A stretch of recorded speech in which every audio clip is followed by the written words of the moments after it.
Hello friends, कैसे हैं आप। आरबीएससी कंप्यूटर साइंस क्लास 12 का सेकंड चैप्टर अपन डिस्कस करेंगे आज। आपने फर्स्ट चैप्टर नहीं देखा है तो उसका लिंक डिस्क्रिप्शन में दे रखा है, तो please like and subscribe. Okay, तो सेकंड चैप्टर को अपन आज शुरू करने वाले हैं। सेकंड चैप्टर का नेम है एरे। क्या है एरे? एरे के बारे में आप 11th क्लास में पढ़ के आए हैं। अब यहाँ डेफिनेशन देखेंगे, 12th क्लास के अकॉर्डिंग दे रखी है। ऐसे समरूप डेटा तत्वों के परिमित क्रमों के एक संग्रह जो कि क्रमिक मेमोरी स्थानों में संग्रहित होते हैं। ये तो किताब की डेफिनेशन है। अब मेरी डेफिनेशन सुनना। एरे एक इस प्रकार का डेटा स्ट्रक्चर है जिसमें एक ही प्रकार के एक से अधिक डेटा एलिमेंट्स को रखा जा सकता है। फॉर एग्जाम्पल, अगर आप एक क्लास के सारे स्टूडेंट की जो एज है उसका एवरेज निकालना चाहते हैं, तो मान लो उसमें 15 स्टूडेंट है, तो क्या 15 वेरिएबल लेंगे क्या? तो ऐसा पॉसिबल नहीं है। ये तो मैंने 50 नहीं कहा, मान लो 50 होते तो 50 वेरिएबल तो नहीं ले सकते, तो इसकी जगह अपन क्या करते हैं, एरे का यूज करते हैं। तो array is the powerful thing. Example देखो एरे का, इंटीजर एज 15। अब यहां पर क्या हुआ, एज नाम का मैंने एक इंटीजर प्रकार का वेरिएबल लिया है जो अपने अंदर 15 स्टूडेंट की एज को स्टोर करके रख सकता है। अब एरे कितने प्रकार के होंगे? एरे होंगे दो प्रकार के जो आपके बुक में दे रखे हैं, 1D एरे और एक दे रखा है मल्टी डायमेंशनल एरे। अब मल्टी डायमेंशनल का मतलब यहाँ 2D मानो आप, 2D दे रखा है, तो 1D एरे और 2D एरे, एक विमीय एरे और द्विविमीय एरे। तो एरे जो है डिक्लेयर करने के बाद कंप्यूटर की मेमोरी में किस प्रकार डेटा को स्टोर करेगा, देखो आप।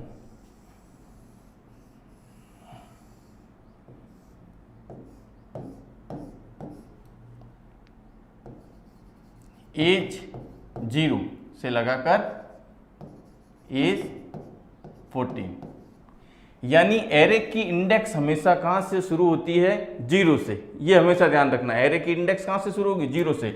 तो 0 से लगाकर 14 तक, तो टोटल कितने हो जाएंगे आपके? 15। यानी ये कंप्यूटर की मेमोरी के अंदर 15 आपके लिए जगह, यानी प्लॉट कह सकते हैं, अलॉट कर देगा। वहां पे आप 0 से लगाकर 14 इसका एड्रेस है, वहां आप डेटा स्टोर कर सकते हैं। तो इस प्रकार एक ही वेरिएबल के अंदर अपन 15 स्टूडेंट की एज को डाल सकते हैं। ओके, अब देखो आगे इसकी डिटेल दे रखी है डेफिनेशन की। परिमित का अर्थ डेटा रेंज निर्धारित करना, यानी आप कितना डेटा लेना चाहते हैं एक एरे के अंदर। क्रम का अर्थ है डेटा निरंतर मेमोरी स्थानों में संग्रहित किया जाएगा। देखो एरे में इस प्रकार कभी नहीं होगा कि आप ये सोचो कि बीच में एक गैप आ जाए, जैसे फर्स्ट वैल्यू यहाँ है, सेकंड वैल्यू यहाँ चली जाए, ऐसा नहीं होने वाला एरे के अंदर। समरूप का अर्थ है डेटा एक ही प्रकार का होगा, यानी इस एज के अंदर ये जो 15 मैं ले रहा हूं स्टूडेंट की एज, ये सारी कैसी होगी? इंटीजर प्रकार की। अगर मैंने इनको फ्लोट लिया है तो ये सारी कैसी होगी? फ्लोट प्रकार की। कैरेक्टर लिया है तो ये सारी कैरेक्टर प्रकार की। अब है एरे के दो रूप। तो एरे के दो प्रकार, एकल या एक आयामी एरे यानी 1D एरे। आइटमों की एक सूची के लिए केवल एक सबस्क्रिप्ट का उपयोग करके एक वेरिएबल का नाम दिया जा सकता है, और इस तरह के वेरिएबल को एकल सबस्क्रिप्ट वेरिएबल या एकल आयामी एरे कहते हैं। यानी आपने लिया इंटीजर ए 5, तो इसका सबस्क्रिप्ट कितना है? 1, तो ये क्या हो गया? 1D array. ये रो के रूप में रहेगा। किस रूप में रहेगा? रो।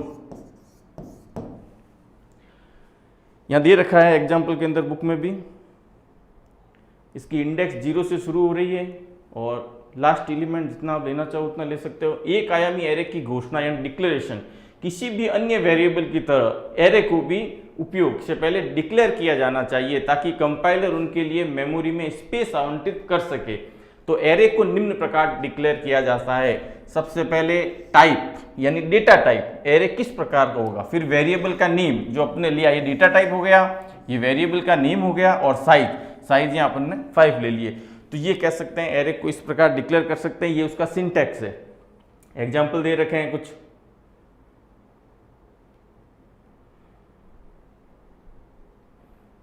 यहाँ पूरी डिटेल दे रखी है, टाइप वगैरह जो भी मैं आपको बता चुका हूं। ये इस प्रकार कंप्यूटर की मेमोरी में स्टोर होंगे। इंडेक्स 0 से शुरू होगी और 4 तक रहेंगे, और जो डेटा आपने डाले हैं, जैसे मान लो इसने 35, 20, 40, 57, 90 ये डाले हैं, तो इस प्रकार कोई भी डेटा आप डाल सकते हैं। अब एकल या एक आयामी एरे का प्रारंभ, एक एरे के डिक्लेरेशन के बाद उसके तत्व प्रारंभ किए जाते हैं। सी प्रोग्रामिंग में एक एरे निम्न चरणों से प्रारंभ किए जा सकते हैं। देखो, कंपाइल टाइम और रन टाइम। नॉर्मली लैंग्वेज में क्या है कंपाइल टाइम और रन टाइम? कंपाइल टाइम का मतलब अपन ये कह सकते हैं कि एरे को पहले ही डिक्लेयर कर देना, और रन टाइम का मतलब क्या होगा, जब आपका प्रोग्राम रन होगा उसके बाद एरे को मान दिए जाएंगे। तो ये कंपाइल टाइम और रन टाइम दो प्रकार की इसकी मेमोरी आवंटन हो सकते हैं, और इसमें डेटा अपन डाल सकते हैं। तो बुक के हिसाब से चलेंगे, देखते हैं क्या कहता है। कंपाइल टाइम, जब एक एरे के डिक्लेरेशन के साथ उसे प्रारंभिक मान दिया जाता है, ठीक है, यानी जब एरे को पहले ही इनिटिलाइज किया जाता है। प्रारंभिक मान देने का मतलब क्या हुआ, उसका डिक्लेरेशन करना, इनिटिलाइजेशन कर देना। तो एरे निम्न प्रकार से प्रारंभ होगा। डेटा टाइप, उसका नाम और उसकी साइज दे दी, और लिस्ट भी दे सकते हैं। जैसे एग्जांपल दे रहा है, इंटीजर नंबर, इसकी साइज कितनी है 3, और इसके अंदर जो 3 आपको वैल्यू लेनी है, जो 3 डेटा डालने हैं, उन्होंने डाल दिए 0, 5 और 4। तो इस प्रकार इन्होंने क्या किया, एरे को कंपाइल टाइम डिक्लेयर कर दिया, जिस प्रकार आप नॉर्मल वेरिएबल को करते हो। इंटीजर x इक्वल टू 5, यानी x का मान क्या है, 5 है, पहले ही x का मान डिक्लेयर कर दिया। तो इसी प्रकार यहाँ एरे में भी अपन किसका उपयोग करेंगे, इस मंजिला कोष्ठक का, इसका उपयोग करके इसने और इसको मान दे दिए। तो इस प्रकार आप एरे को पहले ही मान दे सकते हैं। तो ऊपर दिए गए स्टेटमेंट में 3 आकार का एक नंबर दे रखा है, ये मैं आपको एक्सप्लेन कर चुका हूं, आगे बढ़ते हैं अपन। अब है रन टाइम। एक एरे को स्पष्ट रूप से चलाने के लिए रन टाइम प्रारंभ किया जा सकता है। उदाहरण के लिए निम्नलिखित सी प्रोग्राम के खंड पर विचार करें। तो देखिए रन टाइम में क्या होता है। अब रन टाइम पढ़ाने से पहले आपको यह पता होगा ये क्या चीज है, पता है 11th क्लास पढ़ के आए होगे ना। तो ये क्या है, फोर का लूप है, लूप, फोर का लूप है। फोर का लूप कहां से शुरू हो रहा है, 0 से शुरू हो रहा है, लेस देन इक्वल टू 10 और i प्लस प्लस, यानी ये लूप आपके 0 से शुरू होके और 9 तक चलेगा। टोटल कितनी बार चलेगा, 10 बार, सॉरी 0 से शुरू होके तो ये चल जाएगा आपके 10 बार। और इसी प्रकार इस लूप के द्वारा जब ये लूप बार बार चलेगा तो 10 वैल्यू एरे के अंदर स्टोर की जा सकती है फोर लूप का उपयोग करके। अब लूप का उपयोग क्यों करते हैं, प्रोग्राम में किसी भी चीज के दोहराव के लिए लूप का प्रयोग किया जाता है। ये 11th क्लास में पढ़ के आए हो, लेकिन इस 12th क्लास के अंदर C++ के अंदर वापस दे रखा है लूप वगैरह क्या है सारी डिटेल, तो आपका एक बार रिविजन हो जाएगा अगर आपका कंसेप्ट क्लियर नहीं है तो यहाँ एग्जाम्पल दे रखा है। तो कीबोर्ड से अपन वैल्यू इस प्रकार इंसर्ट कर सकते हैं।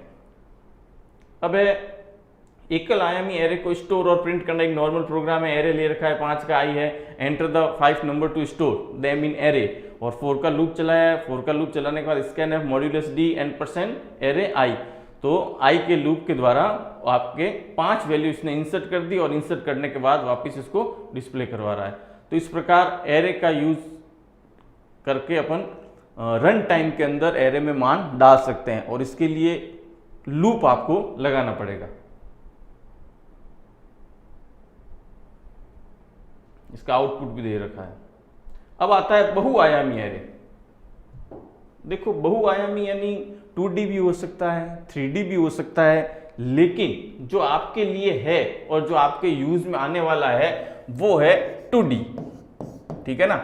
2D एरे, 2D एरे किस रूप में होगा, रो और कॉलम, ठीक है ना, रो और कॉलम के रूप में होगा ये। तो इस प्रकार ये काम करेगा। तो बहुआयामी एरे, एरे का एरे एक बहुआयामी एरे कहलाता है। सामान्य रूप से बहुआयामी एरे की घोषणा निम्न प्रकार से की जा सकती है। वही डेटा टाइप, डेटा का प्रकार, आपका एरे किस प्रकार का होगा, एरे का नेम, और वो उसके सब स्क्रिप्ट कितने होंगे। तो नॉर्मली 12th क्लास के अकॉर्डिंग अपने को 2D एरे ही पढ़ना है, और 2D एरे से रिलेटेड ही प्रोग्राम है आपके। तो यहाँ रो और कॉलम दो सब स्क्रिप्ट ले लेंगे। यहाँ एग्जाम्पल दे रखा है इंटीजर x 3 और 4, तो पहले हो गई आपकी रो और ये हो गई आपके कॉलम। तो यहाँ इसका डायग्राम भी दे रखा है, देखो आप। ये जो इन्होंने एक एरे लिया है, तो सबसे पहले रो यानी पंक्ति, और ये हो गए आपके पहली पंक्ति, दूसरी पंक्ति और तीसरी पंक्ति, और ये हो गए आपके कॉलम। ठीक है ना, कॉलम का मतलब होता है स्तंभ, रो यानी पंक्ति और कॉलम का मतलब स्तंभ। और अगर आप 11th क्लास में पढ़ के आए हो तो रो को एक और नाम से जाना जाता है, टपल। ये भी आएगा वापस, एसक्यूएल जब आपके आने वाली होगी तो रो को टपल भी बोलते हैं। ठीक है ना, तो जब ये वेरिएबल लिया है, ये सॉरी एरे लिया है, तो इस एरे के अंदर 3 तो आपके पंक्तियां हैं और 4 आपके कॉलम है। तो यहाँ कॉलम की साइज ये x है, नाम का वेरिएबल है, तो कॉलम x0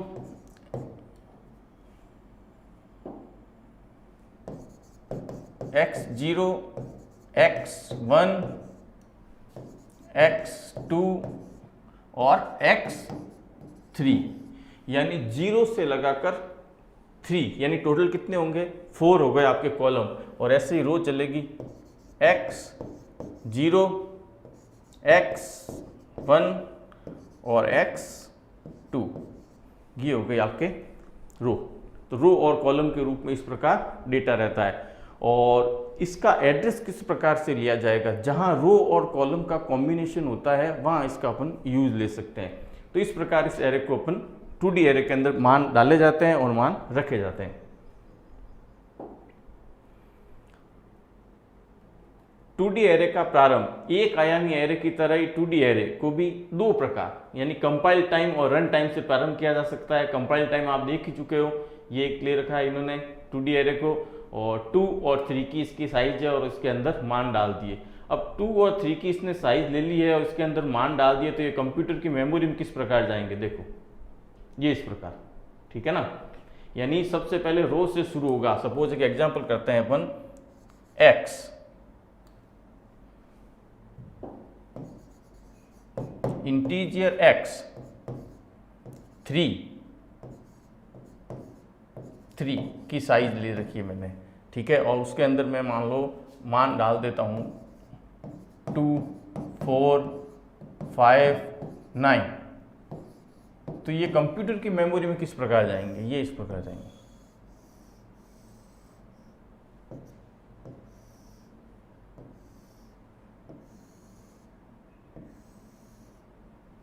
थ्री इंटू 3 कितने हो जाएंगे 9।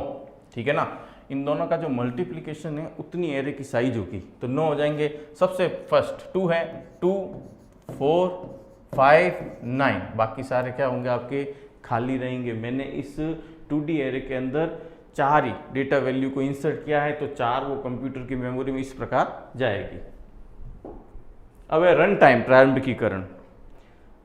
देखो रन टाइम में क्या है कि 1D एरे के लिए आपने क्या किया था, 4 का एक लूप चला था i का। अब 2D एरे में आप क्या करेंगे, i और j 2 लूप एक साथ चलाएंगे। i का लूप चलेगा रो के लिए और j का लूप चलेगा कॉलम के लिए, और यहाँ i j 2 इस प्रकार एरे के अंदर वैल्यू इंसर्ट करेंगे।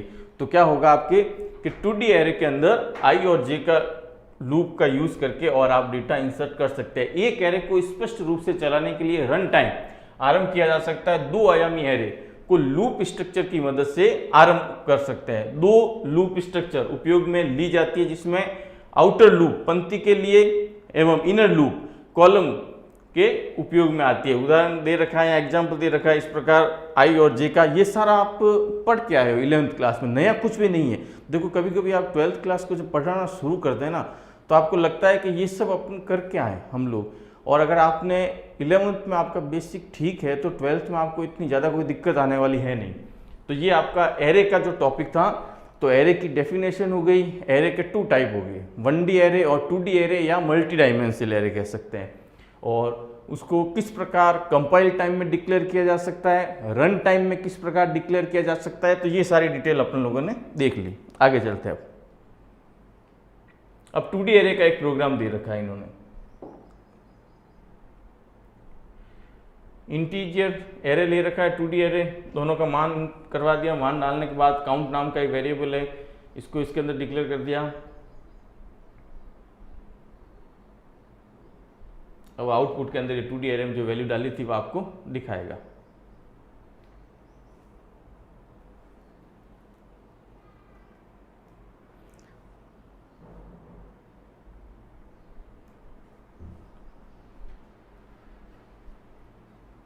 देखो अब है आपके एक इंपॉर्टेंट टॉपिक यहां पे दे रखा है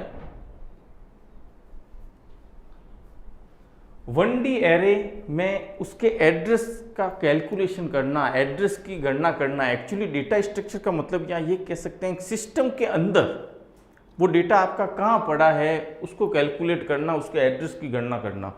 तो यहाँ कुछ एग्जाम्पल दे रखे हैं, देखो एक्चुअल मेमोरी का एड्रेस दे रखा है, एलिमेंट जो आपने डाले हैं, और एरे का एड्रेस दे रखा है, यानी एरे की इंडेक्स कहाँ से शुरू हुई है 0, 1, 2, और ये डेटा एलिमेंट है, और ये कंप्यूटर की मेमोरी का एड्रेस है, यानी वह स्थान जहाँ पे आपने ये डेटा डाला है। अब इसके अंदर अपन देखेंगे इसका कुछ फॉर्मूला है। एक एरे AI के तत्व की गणना करने का जो फॉर्मूला है, सूत्र है, वो देखो address of AI BW × I - LB। अब इसकी डिटेल पूरी दे रखी है। बी यानी आधार पता, बेस कहां से शुरू हो रहा है आपका एरे, और उसके बाद है W, एरे में उपस्थित एक तत्व की स्टोरेज साइज। एरे की स्टोरेज साइज कितनी है, कितना आप एरे के अंदर डेटा को स्टोर कर सकते हैं। I, जिस तत्व का पता ज्ञात करना उसका सब स्क्रिप्ट, वो एरे में कहां पड़ा है। और LB, निचली सीमा, उपलब्ध नहीं होने पर शून्य मान लेंगे। निचली यानी लास्ट कितनी कैपेसिटी है एरे की, LB। तो एक एग्जाम्पल दे रखा है, एक एरे दे रखा है और 1300 और 1900 का आधार पता उसका है 1020, यानी ये कंप्यूटर की मेमोरी का एड्रेस है, और प्रत्येक तत्व का आकार मेमोरी में 2 बाइट है, यानी इंटीजर के रूप में। तो 1700 का पता ज्ञात करना है। आप देखो उस फॉर्मूले के अकॉर्डिंग चलेंगे,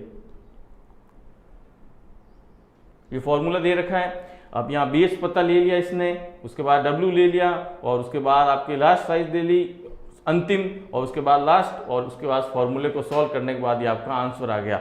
यानी जो बोर्ड का पेपर है उसके अंदर एक क्वेश्चन 2D एरे या 1D एरे के एड्रेस की गणना करना, यानी कैलकुलेशन का एक क्वेश्चन आता है और आ सकता है। तो ये आपको फॉर्मूला अच्छी तरह से याद होना चाहिए। फॉर्मूला याद होगा तो आप इस क्वेश्चन को आसानी से कर पाओगे। फॉर्मूले के अंदर B क्या है, W क्या है, I क्या है, LB क्या है, ये सारी डिटेल आपको पता होनी चाहिए। अब देखो 2D एरे या मल्टी आयामी एरे के पत्ते की गणना करनी, ये थोड़ा सा कॉम्प्लेक्स है। मेमोरी में एक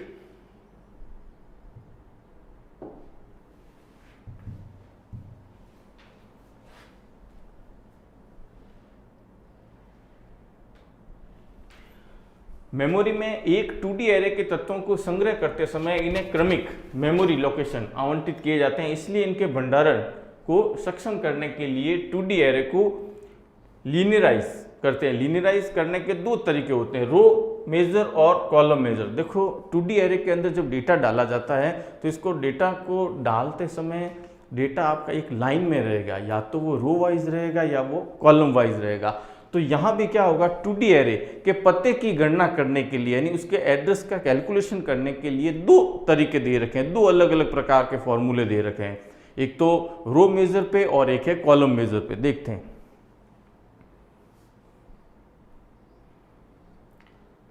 रो major row wise, column major column wise.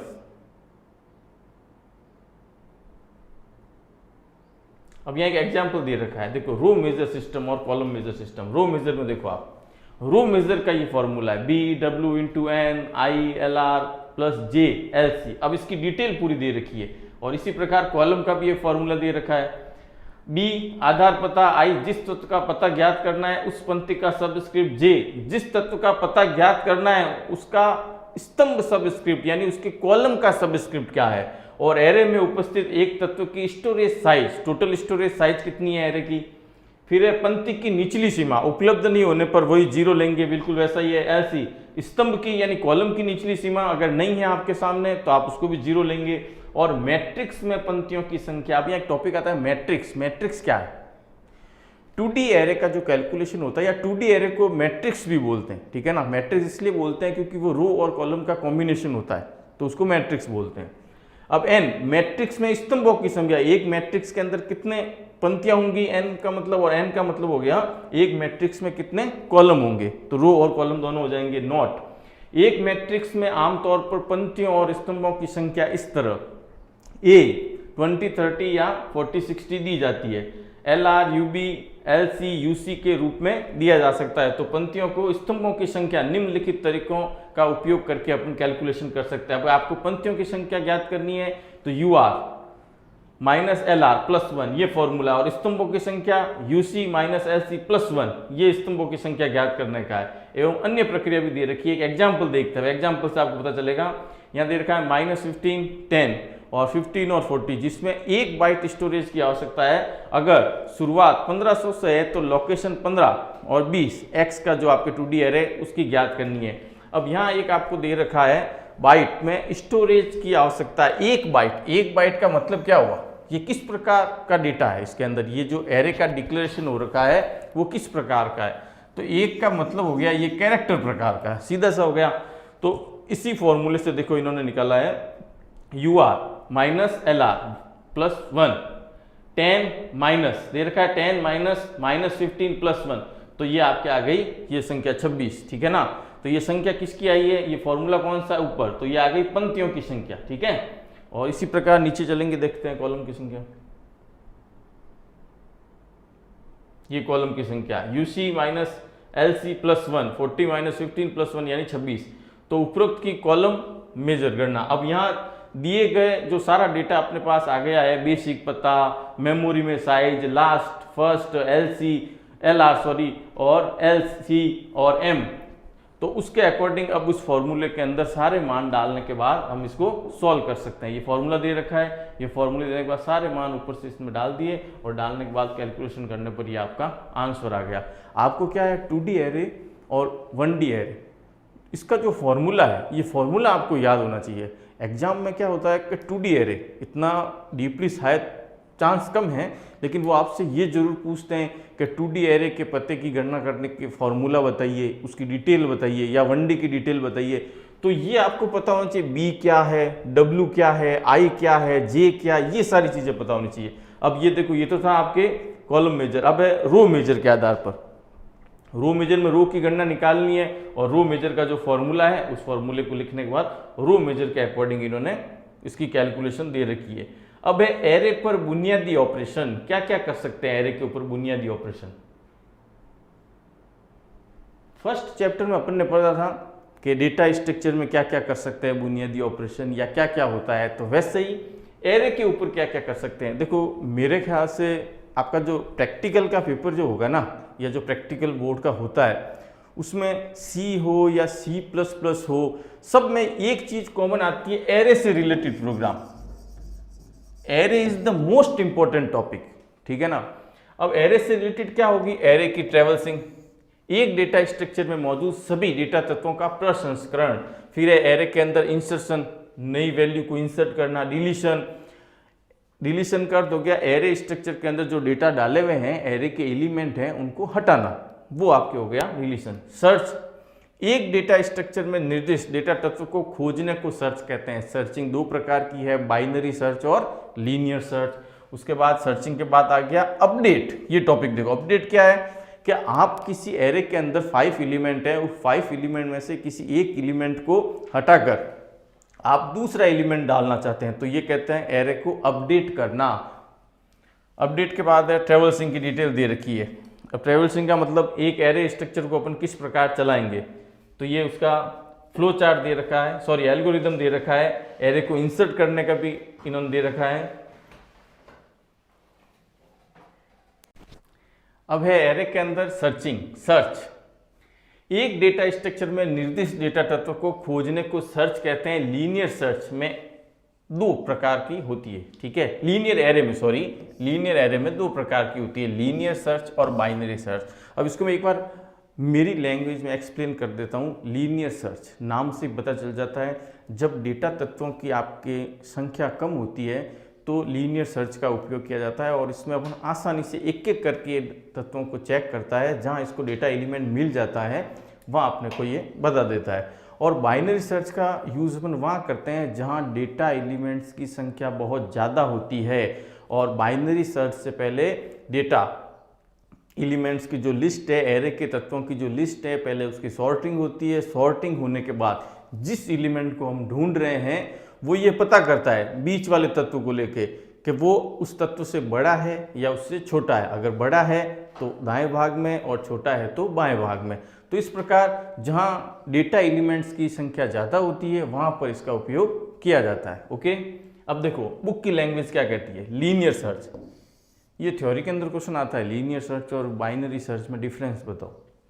तो सर्च बुनियादी और सरल सर्च एल्गोरिदम है। लीनियर सर्च में तत्व और मान को तब तक सर्च करते हैं जब तक मिल नहीं जाता, यानी एक एक करके ये आपके डेटा को चेक करता रहता है। इसमें दिए गए तत्व को एरे में उपलब्ध सभी तत्वों से तुलना करता है, एक एक से जांच करेगा, चेक करेगा एवं मिलान होने पर एरे इंडेक्स का मान प्राप्त होता है, अन्यथा -1, ठीक है ना, अन्यथा 1 कह सकते हैं। तो लीनियर सर्च सॉर्टेड और अनसॉर्टेड मानों पर लागू होता है, चाहे आपके एरे के एलिमेंट सॉर्टेड हो या ना हो, दोनों के ऊपर ये काम करेगा। जब तत्वों की संख्या कम हो तो लीनियर सर्च का ये एल्गोरिदम काम करता है, और लीनियर सर्च का अपन नॉर्मली उपयोग करते हैं जब आपके एरे तत्वों की संख्या कम होती है, तब इसका उपयोग किया जाता है। इसका भी एल्गोरिदम दे रखा है बुक के अंदर और प्रोग्राम भी दे रखा है। इन्होंने एक प्रोग्राम दे रखा है लीनियर सर्च का, li नाम का एरे लिया है जिसके अंदर आपके एलिमेंट डाले हुए हैं, ठीक है ना। उसको कंपाइल टाइम में डिक्लेयर कर दिया। डिक्लेयर करने के बाद अब ये डेटा को ढूंढ रहा है 5 को ढूंढने के लिए ये इसने फॉर्मूला लगाया लूप चलाने के बाद, और लूप चलाकर और ये डेटा जैसे फाउंड हो जाएगा तो found element modulus d at position modulus d item j+1, तो इस प्रकार से आपके आउटपुट को ही दे देगा।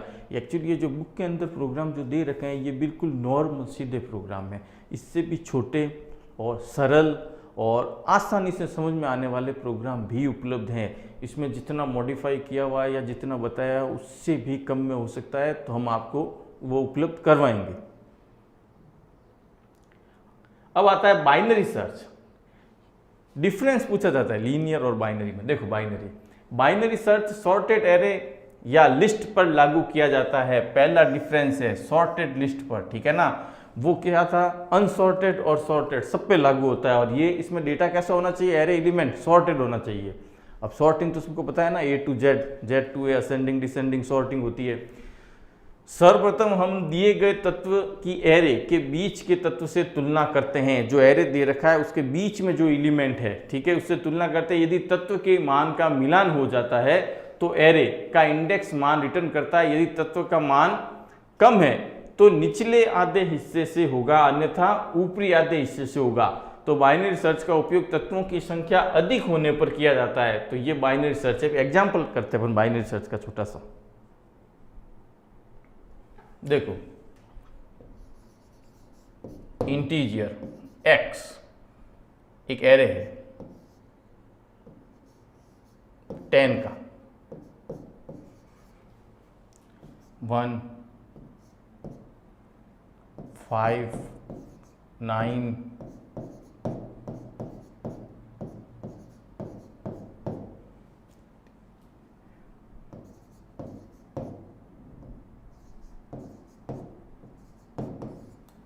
1, 2, 3, 4, 5, 6, 7, 8, 9।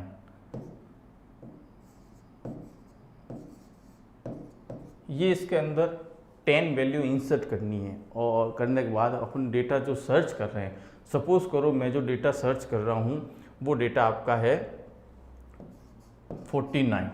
तो ये क्या करेगा, अपने हिसाब से बीच में से, क्योंकि इसकी सॉर्टिंग हो रखी है एरे की, तो बीच में से 1, 2, 3, 4, 1, 2, 3, 4, 5।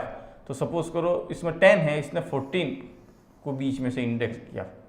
अब इसके दो भाग हो गए एरे के, एक हो गया आपके दायां और एक हो गया बायां भाग। अब जो डेटा सर्च करना है वो क्या है, 49। तो अब इसको इधर की तरफ जांचने की आवश्यकता है ही नहीं। तो ये क्या करेगा, क्योंकि जो बीच का मान है 24, इस 24 से ये 49 क्या है, ज़्यादा है, तो ये दाएं भाग में उसको सर्च करेगा और उसको इस पोजीशन पे ये आंसर मिल जाएगा। तो इससे हुआ क्या, बाइनरी सर्च से हुआ ये कि जब आपके एरे के एलिमेंट्स की संख्या ज़्यादा है तो उसको ढूंढने में जो टाइम लगने वाला है वो कम लगा, केवल आधे एरे इंडेक्स में से ही उसको मान को ढूंढना पड़ा। तो इस प्रकार सॉर्टिंग होने से बीच में से वो डेटा तत्व को लेगा और लेने के बाद दाएं या बाएं भाग में जहां उसका डेटा है उसी भाग में वो डेटा को सर्च करके और आपको आंसर दे देगा। तो ये लीनियर सर्च और बाइनरी सर्च में डिफरेंस है। ओके, अब आगे टॉपिक देखते हैं अपन। इसका प्रोग्राम दे रखा है, इसमें काफ़ी बड़ा दे रखा है, आपको छोटा उपलब्ध करवाएंगे।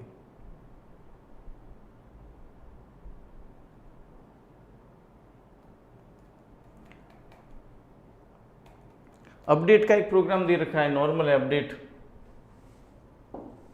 दिए गए सूचकांक में एक तत्व अपडेट करता है, निम्नलिखित एल्गोरिदम एक तत्व को एरे को अपडेट करता है। इसका भी एक एल्गोरिदम दे रखा है अपडेट का, देखो आप नॉर्मल, ठीक है ना, जिसको अपडेट करना है। जैसे यहाँ 5 की जगह 10 रखना है, एक एरे दे रखा है, ठीक है। तो उसके बाद इन्होंने अपडेट कर दिया, ओरिजिनल एरे है और नीचे 5 की जगह 10 आ गया। अब आगे का टॉपिक है सी के अंदर कैरेक्टर स्ट्रिंग। सी लैंग्वेज में कैरेक्टर स्ट्रिंग क्या है, what is the character string. सबसे पहले स्ट्रिंग क्या होता है, पता होगा आपको स्ट्रिंग क्या है। आपने यहाँ डेटा टाइप देखे जो नॉर्मली आप 11th-12th में यूज़ लेते हो, वो है इंटीजर है, फ्लोट है, कैरेक्टर है। तो स्ट्रिंग क्या है, स्ट्रिंग है ग्रुप ऑफ कैरेक्टर को स्ट्रिंग बोलते हैं, ठीक है ना, यानी अक्षरों के समूह को स्ट्रिंग कहेंगे। तो स्ट्रिंग वास्तव में एक आयामी कैरेक्टर है जिसके अंत में क्या होता है, नल कैरेक्टर लगता है, यानी ये स्ट्रिंग के अंत को बताता है। इससे पता चलता है कि स्ट्रिंग में जो भी आपने वैल्यू डाली है वो खत्म हो गई है, जो भी आपने लिखा है।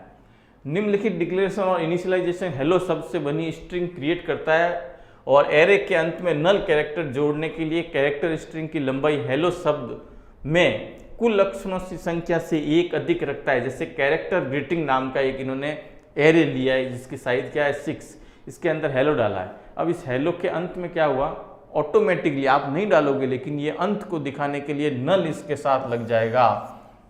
एक नॉर्मली प्रश्न पूछते हैं कि जब आप कैरेक्टर एरे के अंदर मान इंसर्ट करते हैं तो उसके अंत में क्या जुड़ता है, तो उसके अंत में क्या जुड़ता है, नल। ये ध्यान रखना, कई बार वाइवा में पूछ लेते हैं नल क्या है। तो कैरेक्टर स्ट्रिंग के अंत को बताने के लिए नल का यूज लिया जाता है। फिर है कैरेक्टर ग्रीटिंग, ये आपके स्ट्रिंग हो गई। ये हो गया सिंपल कैरेक्टर। देखो इसको अलग अलग दिखाने के लिए क्या करते हैं,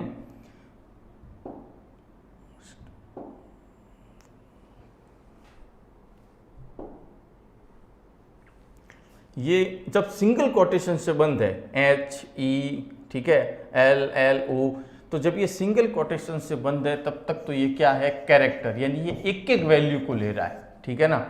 और जैसे इसको अपन डबल कोटेशन यूज में लेते हैं, डबल कोटेशन के अंदर पूरा हेलो वर्ड एक साथ है, तो ये क्या कहलाएगा, स्ट्रिंग। ध्यान रखना, जब आप डबल कोटेशन का यूज करते हो, अक्षरों के समूह को एक साथ रख देते हो, तो वो क्या कहलाएगा, स्ट्रिंग। अब स्ट्रिंग को मेमोरी में कैसे रखेंगे एरे के अंदर, देखो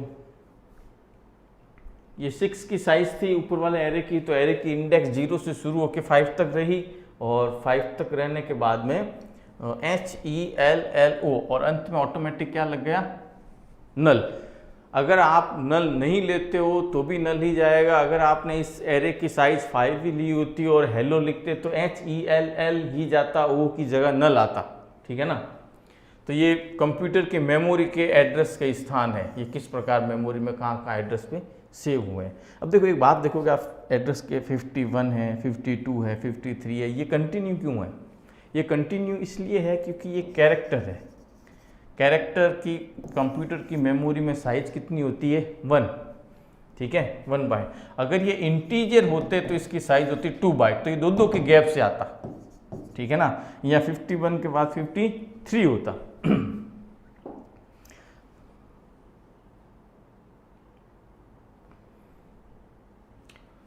तो वास्तव में आप स्ट्रिंग के अंत में नल कैरेक्टर को इंसर्ट नहीं करते हैं, सी कंपाइलर स्वचालित रूप से स्ट्रिंग के अंत में नल कैरेक्टर को इंसर्ट कर देता है। जब यह एरे को इनिशियलाइज करता है तो उपरोक्त इस प्रकार आप प्रिंट कर सकते हैं। नॉर्मल एक छोटा सा प्रोग्राम दे रखा है, तो हेलो को प्रिंट करवाया इन्होंने।